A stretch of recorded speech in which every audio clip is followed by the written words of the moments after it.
Hello friends, welcome to online study bytes. मैं हूं Pratiksha Acharya. Class 6 SCERT की साइंस की बुक पढ़ रहे हैं जो कि बेसिक शिक्षा परिषद के द्वारा गवर्नमेंट स्कूल में पढ़ाई जाती है और आपके एग्ज़ाम में यहां से बहुत सारे क्वेश्चन आने वाले हैं। तो आप SCERT की सभी बुक्स को बहुत ध्यान से पढ़ें अगर आप अपने एग्ज़ाम की अच्छे से तैयारी करना चाहते हैं तो उसी के लिए ये वीडियो आप लोगों के लिए अपलोड किए जा रहे हैं। SCERT की सभी बुक्स यहाँ पर अपलोड की जाएंगी क्योंकि ये बुक्स जो है वो मार्केट में नहीं मिलती हैं बल्कि गवर्नमेंट स्कूल में निःशुल्क वितरण के लिए प्रोवाइड करवाई जाती हैं। तो आपको शायद ये बुक्स आसानी से ना मिलें, लेकिन ये बुक्स मेरे पास हैं तो आप इन बुक्स के माध्यम से अपनी तैयारी बहुत अच्छे से कर सकते हैं। चलिए स्टार्ट कर लेते हैं। सेकंड चैप्टर है हमारा पदार्थ एवं पदार्थ के समूह। अगर वीडियो अच्छा लगे तो प्लीज़ लाइक एंड शेयर करना बिल्कुल भी मत भूलिएगा और कमेंट करके ज़रूर बताइएगा। तो पदार्थ के बारे में पढ़ रहे हैं तो सबसे पहले जान लेते हैं कि पदार्थ होता क्या है। आप अपने स्कूल, घर, आसपास अनेक वस्तुएं देखते हैं जिनका आप दैनिक जीवन में उपयोग करते हैं, जैसे तख्त हुआ, कुर्सी हुई, खुरपी हुई, पेड़ पौधे, हवा भी एक पदार्थ है। ठीक है, कुछ वस्तुएं मनुष्य के द्वारा बनाई गई हैं और कुछ प्रकृति में पाई जाती हैं। ये सभी क्या है, पदार्थों से मिलकर बनी हैं। हमारे आसपास की सभी वस्तुएं जिनमें क्या होता है, भार होता है, ध्यान रखिएगा, और जो स्थान घेरती है और जिसका ज्ञानेंद्रियों द्वारा एहसास किया जाता है। ज्ञानेंद्रिय जो हमारे 5 सेंसेस होते हैं, आँख, नाक, कान जैसे, ठीक है, इनके द्वारा एहसास किया जाता है। वो सभी वस्तुएं क्या कहलाई जाती हैं, पदार्थ कहलाई जाती हैं। तो मोस्ट इम्पॉर्टेंट जो आपको ध्यान रखनी है कि पदार्थ स्थान घेरता है और उसमें भार होता है। इस पॉइंट को आप अपनी कॉपी में ज़रूर नोट करें। आइए प्रतिदिन उपयोग होने वाली कुछ निर्जीव वस्तुओं को अपने परिवेश से एकत्रित करें। तो बहुत सारी वस्तुएं ऐसी होती हैं, ठीक है, जो एक ही पदार्थ से बनती हैं और कुछ वस्तुएं ऐसी होती हैं जो कई सारे पदार्थों से मिलकर बनी होती है। जैसे हम कांच के गिलास की बात करेंगे तो कांच का गिलास सिर्फ कांच से मिलकर बना है, ठीक है। ये प्लास्टिक का बाल्टी जो है प्लास्टिक से बनी है सिर्फ। और कुछ वस्तुएं ऐसी होती हैं जो वस्तु तो एक है लेकिन कई पदार्थों से मिलकर बनी होती हैं। तो यहाँ पर आप देख सकते हो कि एक पदार्थ से कई वस्तुएं बनाई जा सकती हैं।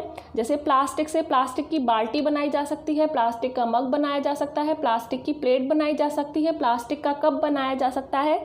पदार्थ एक ही है लेकिन हमने उसी पदार्थ से बहुत सारी वस्तुएं बना दी हैं। लेकिन कुछ वस्तुएं ऐसी होती हैं जिसको बनाने में कई पदार्थों का उपयोग किया जाता है, ठीक है। जैसे आप हथौड़ा यूज़ करते हैं तो हथौड़ा में आगे लोहे की चीज़ होती है और पीछे लकड़ी का गट्ठा लगा हुआ होता है, डंडा लगा हुआ था, यानी कि वो 2 पदार्थों से मिलकर बना है। खुरपी, चश्मा, शर्ट, छाता, बहुत सारी ऐसी चीज़ें होती हैं जो वस्तु तो एक ही है लेकिन उसको बनाने में कई पदार्थों का प्रयोग हुआ है। तो अब हम पदार्थों का वर्गीकरण करेंगे उसकी आवश्यकता और आधार के अनुसार, ठीक है। अपना अपना अलग अलग वस्तु का अपना अपना उपयोग होता है। हर वस्तु का जो डिज़ाइन होता है, उपयोग जो होता है, गुण जो होते हैं, बनावट जो होती है वो अलग अलग होती है, ठीक है। उसी गुणों से, उसी के उपयोग से हम उनकी पहचान आसानी से कर सकते हैं। वस्तुओं को उनके सामान्य लक्षणों के आधार पर अलग अलग समूह में व्यवस्थित करने की क्रिया को ही वर्गीकरण कहते हैं। ध्यान रखिए, वस्तु को उनके सामान्य लक्षणों के आधार पर अलग अलग समूह में व्यवस्थित करने की क्रिया को वर्गीकरण कहते हैं। अब वर्गीकरण का मतलब होता है बांटना। आपने ग्रुप बना दिए किसी चीज़ के, ठीक। जैसे हम क्लास में बना देते हैं ना कि गर्ल्स का ग्रुप और बॉयज़ का ग्रुप, इसी तरह हमने वस्तुओं का भी वर्गीकरण किया है। अगर आप उसकी बाह्य संरचना के आधार पर वर्गीकरण करते हैं, बाहरी रूप को देखते हुए वर्गीकरण करते हैं, तो वह जो वर्गीकरण कहलाएगा वो कहलाया जाता है भौतिक वर्गीकरण। भौतिक वर्गीकरण। और अगर आंतरिक संरचना के आधार पर अगर आप वर्गीकरण करते हैं तो वह वर्गीकरण कहलाया जाता है रासायनिक वर्गीकरण।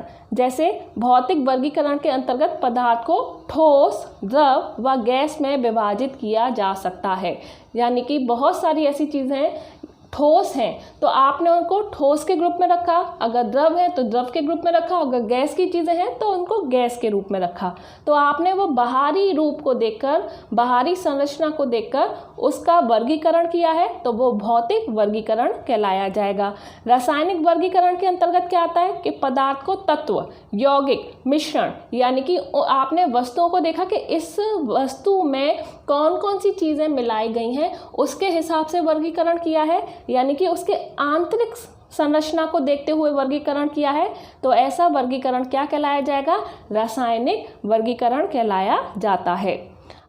अब हम कर लेते हैं कि विभिन्न लक्षणों के आधार पर वर्गीकरण। पदार्थ जो होता है वो भार, उसमें भार होता है और वो स्थान भी गिरता है। इसके आधार पर हर पदार्थ की 3 अवस्थाएं होती हैं। कौन कौन सी? या तो वो ठोस में होगा, या वो द्रव में होगा, या फिर वो गैस में होगा। कोई भी जो पदार्थ होगा वो ठोस हो सकता है, वो द्रव भी हो सकता है, वो गैस भी हो सकता है। अगर हम बात करें जल की, तो जल को अगर हम बर्फ़ के रूप में देखेंगे तो वो ठोस अवस्था में होगा। अगर हम जल को जल के रूप में देखेंगे तो वो द्रव अवस्था में होगा। अगर उसको बॉयल करेंगे तो उसमें से क्या वाष्प निकलती है, तो वो गैस अवस्था में होगा।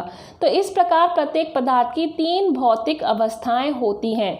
कौन कौन सी अवस्थाएं हैं? ठोस, द्रव और गैस। तो सबसे पहले ठोस के बारे में पढ़ लेते हैं। कांच की एक गोली को एक थैले से निकालकर हाथ में लें, फिर गिलास में रखें और देखें कि क्या उसकी बनावट और आकार में कोई परिवर्तन होता है।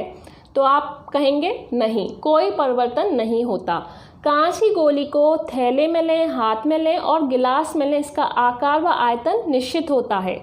इससे स्पष्ट है कि ठोस पदार्थों का आकार व आयतन दोनों निश्चित होता है। इम्पॉर्टेंट है, लिख लीजिए कि ठोस पदार्थों का आकार व आयतन दोनों ही निश्चित होते हैं। ठोस पदार्थ के कण जो होते हैं वो बहुत पास पास होते हैं, लिख सकते हैं इसको भी। इनमें आपसी आकर्षण बल बहुत अधिक होता है। जो ठोस पदार्थ के अणु होते हैं वो बहुत पास होते हैं, जो एक दूसरे के साथ बांधे रखते हैं, जिससे कि उनका आकर्षण बल जो होता है वो बहुत अधिक हो जाता है। ठोस पदार्थों के कण अपने स्थान पर लगभग स्थिर रहते हैं और इसी कारण इनकी आकृति और आयतन दोनों निश्चित होते हैं। जितनी भी ठोस चीज़ें होंगी उनका आकृति और आयतन हमेशा निश्चित होगा, चाहे आप उसे किसी भी स्थान पर रखें। आगे बात करेंगे अब द्रव की। द्रव, आपने देखा कि 1 लीटर आपने किसी बर्तन में पानी लिया है।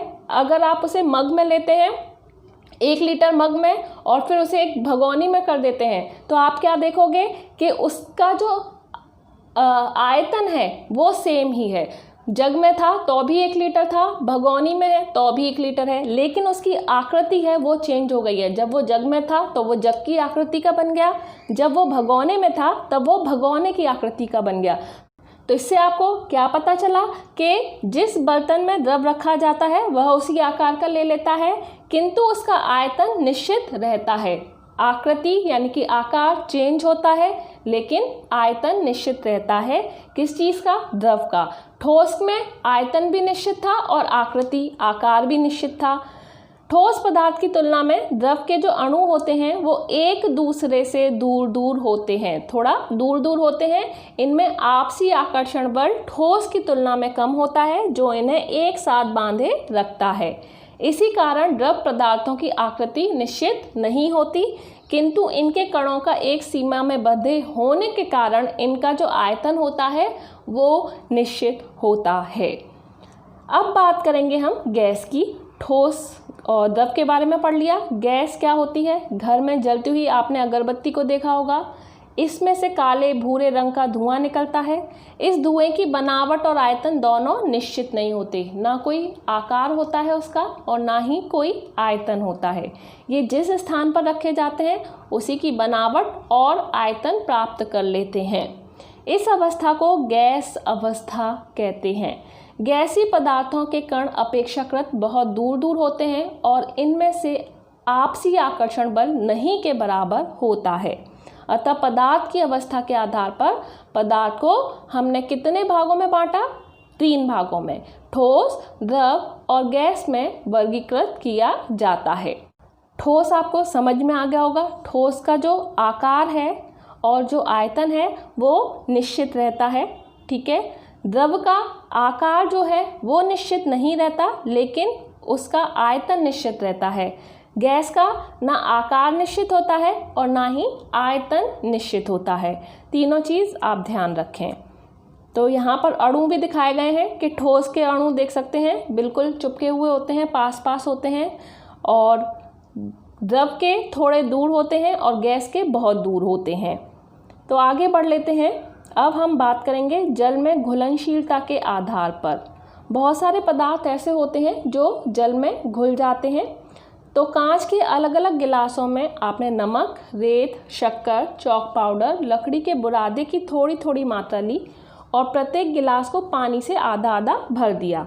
कुछ समय तक गिलास को सावधानी से हिलाया और क्या देखोगे आप कि नमक, शक्कर और चॉक पाउडर जो है वो पानी में घुल गए हैं, लेकिन लकड़ी का जो बुरादा है वो पानी में नहीं घुलता है। किसी द्रव में घुलने वाले पदार्थ को क्या कहते हैं? घुलनशील पदार्थ कहते हैं, या फिर विलय। विलय का मतलब होता है मिल जाना। ठीक है, विलय नीति। विलय पदार्थ कहा जाता है जो पानी में या किसी द्रव में घुल जाते हैं। इसी प्रकार किसी द्रव में जैसे पानी में ना घुलने वाले पदार्थ को अघुलनशील या अविलय पदार्थ कहा जाता है। अगर द्रव में घुल रहे हैं तो विलय और नहीं घुल रहे हैं तो अविलय। ठीक है, कुछ पदार्थ ऐसे होते हैं जो एक द्रव में तो घुलनशील हैं लेकिन दूसरे में अघुलनशील हैं। अगर आप नमक को पानी में डालोगे तो वह घुलनशील होगा, लेकिन मिट्टी के तेल में वह क्या होगा? अघुलनशील होगा। ध्यान रखिए। इसी प्रकार आप जल में घुलनशीलता के आधार पर पदार्थों को बांट सकते हैं। तो जल के सापेक्ष भार के आधार पर, तो हमने जल में घुलनशीलता के आधार पर पदार्थों का वर्गीकरण कर रहे हैं। पहला है जल के सापेक्ष भार के आधार पर। कुछ पदार्थ जल की अपेक्षा भारी तथा कुछ हल्के होते हैं। जो वस्तुएं जल में सामान्यतः तैरती हैं वे जल से हल्की होंगी और जो डूब जाती हैं वो जल से भारी होती हैं। जल में कुछ पदार्थों को डालकर देखें कौन सी तैरती है कौन डूबती है। तो यहाँ पर कुछ क्रियाकलाप बताए गए हैं। जैसे पानी में अगर सरसों का तेल डाला जाता है तो वो आप देखोगे उसकी जो बूंद है वो पानी के ऊपर आ जाएगी, तो वो तैरता है, यानी कि वह जल से हल्का होगा। मोम भी तैरेगा, वो भी जल से हल्का है। अगर आप लोहे की कील डालते हो तो वह डूब जाएगी क्योंकि वह जल से भारी है। कांच की कोई गोली डालते हो तो वो भी डूब जाएगी क्योंकि वह भी जल से भारी है। लकड़ी का टुकड़ा अगर आप लेते हो तो वह तैरता है क्योंकि वह जल से हल्का है। तो इस तालिका से आपको क्या समझ में आया कि जो चीज़ हल्की है वो तैरेगी और जो चीज़ भारी है जल से वो डूब जाएगी। ठीक है, इसी प्रकार जल के सापेक्ष भार के आधार पर हम पदार्थों को हल्के या भारी में वर्गीकृत करते हैं।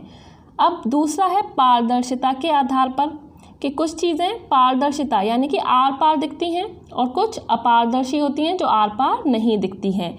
जैसे लकड़ी, कांच, तेल लगा कागज़, पॉलीथीन आदि के छोटे छोटे चौकोर टुकड़ों को एकत्र करके इन्हें एक एक करके सूर्य के प्रकाश की सीध में रखें और अवलोकन करें कि क्या प्रकाश सभी वस्तुओं के आर पार निकल जाता है।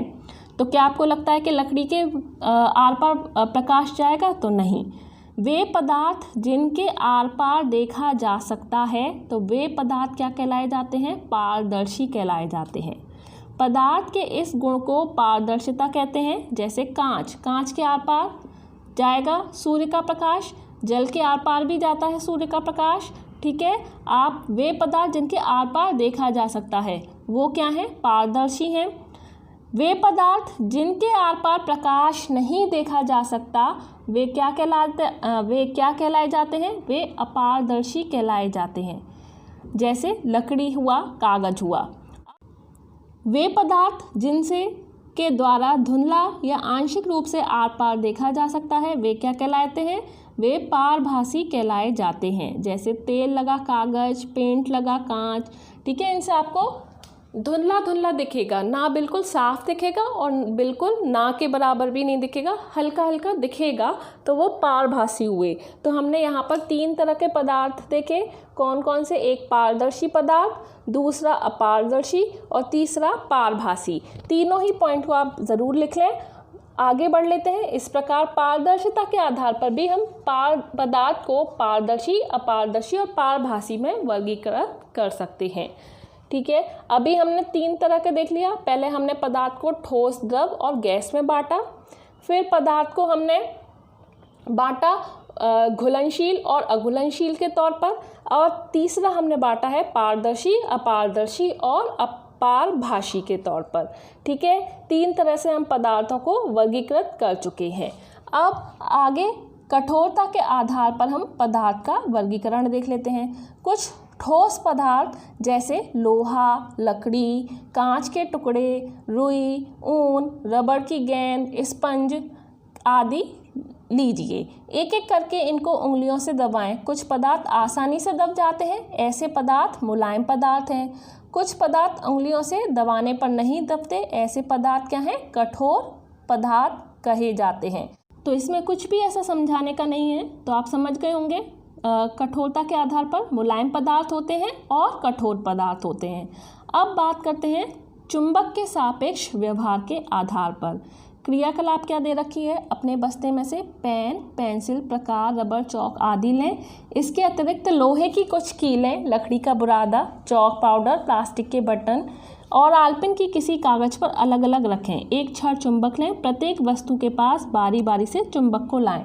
आप क्या देखोगे? तो आप देखोगे कि जो चीज़ लोहे की है वो आसानी से चुंबक पर चिपक रही है। ठीक है, लकड़ी का बुरादा चिपकेगा नहीं, चौक का पाउडर चिपकेगा नहीं, प्लास्टिक का बटन चिपकेगा नहीं, लेकिन कील और आलपिन जो है वो चुंबक पर चिपक रही है। तो चुंबक जिन पदार्थों को चिपका लेता है अर्थात अपनी ओर आकर्षित करता है, वे चुंबकीय, तथा जिन पदार्थों को आकर्षित नहीं करता है वे अचुंबकीय पदार्थ कहलाए जाते हैं। क्लियर है? चुंबक जिन पदार्थों को अपनी ओर खींच ले, चिपका ले, वो चुंबकीय पदार्थ, और जिनको नहीं चिपकाए वो अचुंबकीय पदार्थ। जैसे लकड़ी का बुरादा क्या होगा? अचुंबकीय पदार्थ। पिन क्या होगी? चुंबकीय पदार्थ। चुंबक लोहे से बनी वस्तुओं को अपनी ओर खींच लेता है। लोहे के अतिरिक्त चुंबक निकेल, कोबाल्ट जैसी अन्य धातुओं से बनी वस्तुओं को भी अपनी ओर आकर्षित कर लेता है। तो जिनको नहीं पता है, जिनको सिर्फ ये पता है कि चुंबक सिर्फ लोहे को खींचता है, तो इसके अलावा वो निकेल और कोबाल्ट जैसी अन्य धातुओं से बनी वस्तुओं को भी अपनी ओर आकर्षित करता है, यानी कि वह चुंबकीय पदार्थ कहे जाएंगे। ध्यान रखिएगा। पदार्थों के निर्माण की मौलिक इकाई। तो पदार्थों के निर्माण की मौलिक इकाई के बारे में पढ़ लेते हैं। चौक और कोयले का एक बड़ा टुकड़ा लीजिए और आप उसे तोड़ेंगे तो वो क्या छोटे छोटे पीस में बट जाएगा। इसे और अधिक पीसें कि ये पाउडर के रूप में आ जाए और इस पाउडर को किसी महीन कपड़े से छान लें। छानने पर आप देखोगे कि बहुत महीन कण प्राप्त होते हैं। जो छोटे छोटे कण भी अनेक अत्यधिक छोटे कणों से मिलकर बने होते हैं।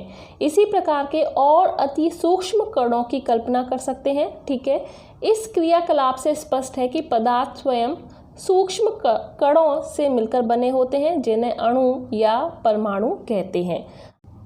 तो अणु के बारे में थोड़ा डिटेल में पढ़ते हैं कि पदार्थ का वह सूक्ष्मतम कण जो स्वतंत्र अवस्था में रह सकता है तथा उसमें पदार्थ के सभी गुण विद्यमान होते हैं, अणु कहलाते हैं। किसी तत्व के सभी अणु एक समान होते हैं और भिन्न भिन्न तत्वों के अणु गुणों में भिन्न भिन्न होते हैं। परमाणु क्या होता है? किसी पदार्थ का वह सूक्ष्मतम कण जो स्वतंत्र अवस्था में नहीं रह सकता। अणु का जो सूक्ष्मतम कण था वो स्वतंत्र अवस्था में रहता है, लेकिन परमाणु का जो सूक्ष्मतम कण है वो स्वतंत्र अवस्था में नहीं रह सकता, परंतु रासायनिक अभिक्रिया में भाग लेता है। उसे हम क्या कहते हैं? परमाणु कहते हैं। अणु तथा परमाणु को नग्न आँखों से देखना संभव नहीं है। परमाणु आपस में संयुक्त होकर अणु का निर्माण करते हैं। समान परमाणुओं के संयोग से तत्व के अणु बनते हैं, जैसे ऑक्सीजन, हाइड्रोजन। भिन्न परमाणुओं के संयोग से यौगिक के अणु बनते हैं, जैसे जल, कार्बन डाइऑक्साइड। परमाणु किसी पदार्थ के निर्माण की मौलिक इकाई है। ध्यान रखिए, परमाणु किसी भी पदार्थ की निर्माण की मौलिक इकाई है। इस बात को ध्यान में रखिए कि ऐसे सूक्ष्मतम कणों की केवल कल्पना ही की जा सकती है जिनको देखना, दिखाना संभव नहीं है। सारे पदार्थ अति सूक्ष्म कणों से बनते हैं, तभी इन्हें पदार्थ की संरचना की इकाई कहा जाता है। अब जैसे आप जल को ही ले लीजिए, जल का फॉर्मूला क्या है? H2O, ठीक है। तो उसमें हाइड्रोजन भी मिक्स है और ऑक्सीजन भी मिक्स है, इतना आपको पता है। तो क्या आपने हाइड्रोजन और ऑक्सीजन को देखा है? लेकिन नहीं देखा। लेकिन वो जब मिल जाते हैं तो वो जल की रूप में आ जाते हैं, जल को आप देख पाते हैं। तो वही हाइड्रोजन जो ऑक्सीजन है, वही किसी भी पदार्थ की क्या है? इकाई है, संरचना की इकाई है। कुछ और भी जान लेते हैं थोड़ा सा। परमाणु शब्द को यूनानी भाषा में एटॉक्स कहते हैं, जिसका अर्थ क्या है? अविभाज्य है। डाल्टन के परमाणु सिद्धांत के अनुसार तत्व अत्यंत सूक्ष्म अविभाज्य कणों से बना होता है, जिन्हें क्या कहते हैं? परमाणु कहते हैं। इलेक्ट्रॉन, प्रोटॉन तथा न्यूट्रॉन की खोज के बाद परमाणु को विभाज्य माने जाने लगा। आधुनिक परमाणु सिद्धांत के अनुसार परमाणु विभाज्य है।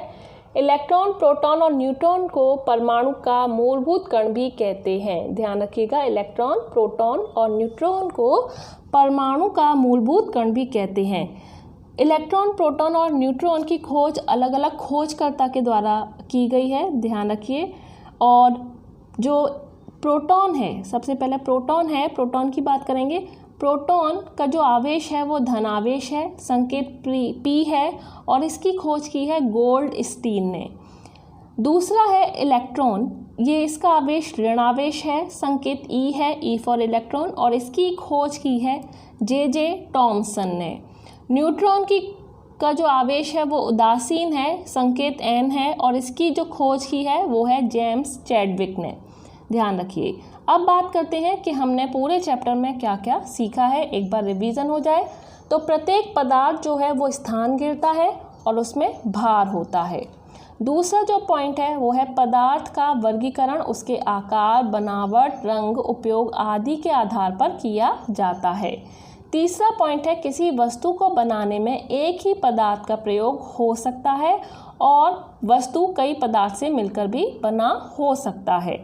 चौथा जो पॉइंट है कि पदार्थ का वर्गीकरण विलेयता, पारदर्शिता, कठोरता, चुंबकत्व आदि के आधार पर किया जा सकता है। तो ये सारी चीज़ हमने पढ़ी हैं इस चैप्टर में।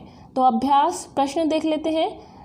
सही विकल्प छांटकर अपनी उत्तर पुस्तिका में लिखिए। तो क्वेश्चन आंसर कर लेते हैं, जो भी शॉर्ट क्वेश्चन है।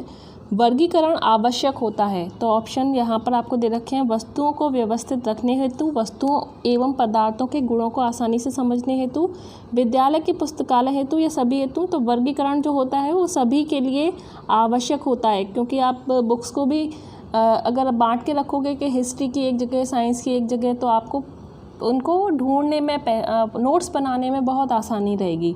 तो सभी हेतु इसका सही आंसर है।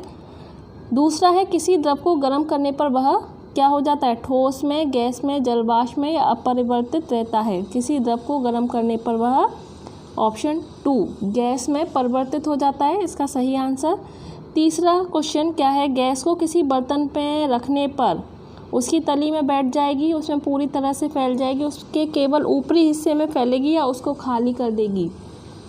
तो इसका जो सही ऑप्शन है, गैस को किसी बर्तन में रखने पर वह उसमें पूरी तरह से फैल जाएगी, ठीक है, क्योंकि ना उसका आकार निश्चित होता है ना उसका आयतन निश्चित होता है। ऑप्शन 2 इसका सही आंसर होगा। पदार्थ की निर्माण इकाई है, ये अभी हमने पढ़ा कि पदार्थ की निर्माण इकाई क्या है? ऑप्शन 1 परमाणु है। इसके बाद रिक्त स्थान आ चुके हैं। पूर्ति कोष्ठक में दिए गए सही शब्दों की सहायता से आपको आंसर बताना है। पहला है ठोस का आकार डैश होता है, तो ठोस का आकार हमने क्या कहा था? निश्चित होता है, ध्यान रखिए, निश्चित, ठीक है। फिर उसके बाद दूसरा क्या है? अगरबत्ती की सुगंध डैश गुण के कारण कमरे में फैल जाती है, तो उसका जो गुण है क्या, कैसा है? गैसीय गुण है, गैसीय गुण के कारण कमरे में फैल जाएगी। उसका जो धुआं होगा वो गैसीय तो है। थर्ड ऑप्शन क्या है, डैश पानी में घुल जाता है, तो नमक जो होता है वो पानी में घुल जाता है। डैश पदार्थ का वह सूक्ष्मतम कण है जो स्वतंत्र अवस्था में रह सकता है, तो अणु जो है वो स्वतंत्र अवस्था में रह सकता है, लेकिन परमाणु जो है वह स्वतंत्र अवस्था में नहीं रह सकता, ध्यान रखिएगा। तो ये हमने चारों फिल इन द ब्लैंक्स कर लिए, यहाँ फिर क्वेश्चन आंसर हैं तो आप देख सकते हैं। तो अभी के लिए इतना ही, नेक्स्ट वीडियो में मिलेंगे। जो भी इम्पॉर्टेंट पॉइंट्स हैं जो मैंने बताए हैं, जितनी भी इम्पॉर्टेंट चीज़ें हैं उन्हें किसी भी कॉपी किसी भी पेज पर लिखकर अपने नोट्स ज़रूर बनाएं, जिससे कि आप लास्ट टाइम पर उनको दोबारा से पढ़ सकें, आपको बार बार बुक देखने की ज़रूरत ना पड़े। इसी के साथ इतना ही।